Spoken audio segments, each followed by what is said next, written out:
Dianya yang ngebocorin berarti bukan Pak Ivan kan? Yang memberitakan macam-macam itu bukannya dari mulutnya Pak Ivan kan? Bukan dari Pak Ivan. Saya bacakan pasal 11, Pak. Pejabat atau pegawai PPATK, penyidik atau penuntut umum, hakim, dan setiap orang itu termasuk juga menteri, termasuk juga Menko, Pak. Ya.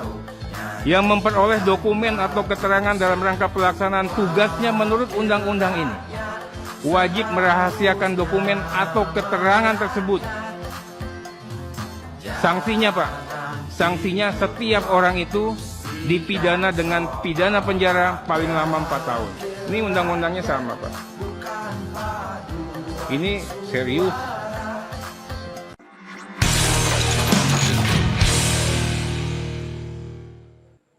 Bocorkan korupsi 349 triliun.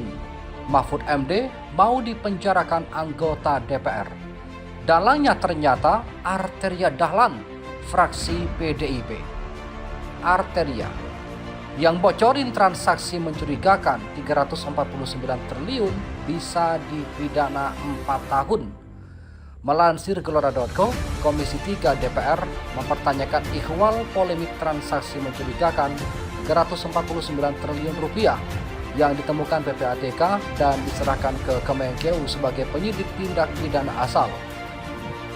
Anggota Komisi 3 Arteria Dahlan mengatakan laporan PPATK itu tidak boleh diumumkan ke publik. Dalam Undang-Undang Nomor 8 Tahun 2010 tentang pencegahan dan pemberantasan tindak pidana pencucian uang, ada ancaman pidana 4 tahun bagi yang membocorkan. Saya katakan Pak Ivan clear ini. Tadi ada penjelasan dan kami percaya, tapi yang bagian ngebocorin bukan Pak Ivan kan? Yang menceritakan macam-macam itu bukan dari mulutnya Pak Ivan kan? Tanya Arteria dalam rapat kerja di gedung DPR Jakarta. Bukan, jawab Ivan.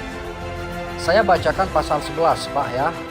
Pejabat atau pegawai PPATK, penyidik atau penuntut umum, hakim, dan setiap orang itu termasuk juga menteri, termasuk juga Menko, Pak ya, yang memperoleh dokumen atau keterangan dalam rangka pelaksanaan tugasnya menurut undang-undang ini wajib merahasiakan dokumen atau keterangan tersebut, kata Arteria.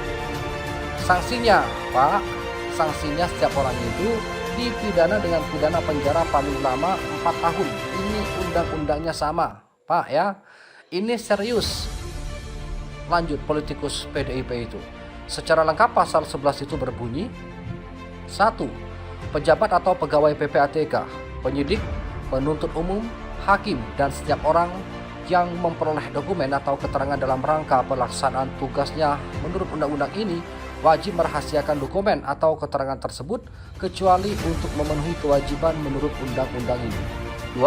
Setiap orang yang melanggar ketentuan sebagaimana dimaksud pada ayat 1 dipidana dengan pidana penjara paling lama 4 tahun.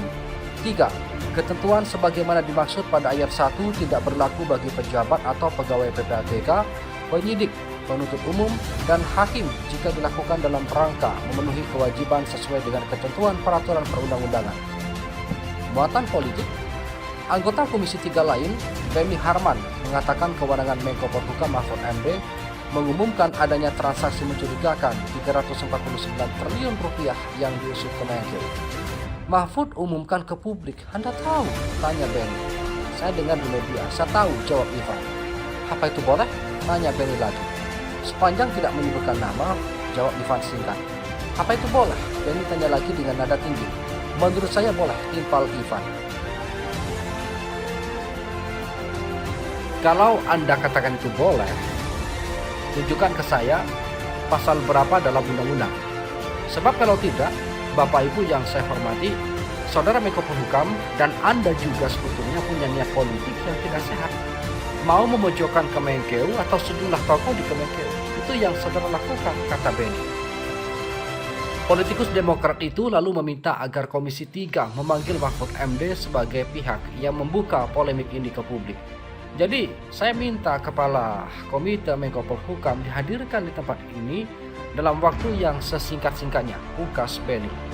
Diungkap, pertama, Mahfud, Polemik dana 349 triliun rupiah yang sebelumnya 300 triliun rupiah pertama kali diungkap oleh Menko Polhukam Mahfud MD kepada wartawan di UGM Yogyakarta. Mahfud mengatakan ada pergerakan uang yang mencurigakan senilai 300 triliun rupiah di Kementerian Keuangan, yakni di Direktorat Jenderal Pajak dan Direktorat Jenderal Bea Cukai. Saya sudah dapat laporan yang pagi tadi terbaru, malah ada pergerakan mencurigakan sebesar 300 triliun rupiah di lingkungan Kementerian Keuangan yang sebagian besar ada di Direktorat Jenderal Pajak dan Bea Cukai, kata Mahfud MD di UGM.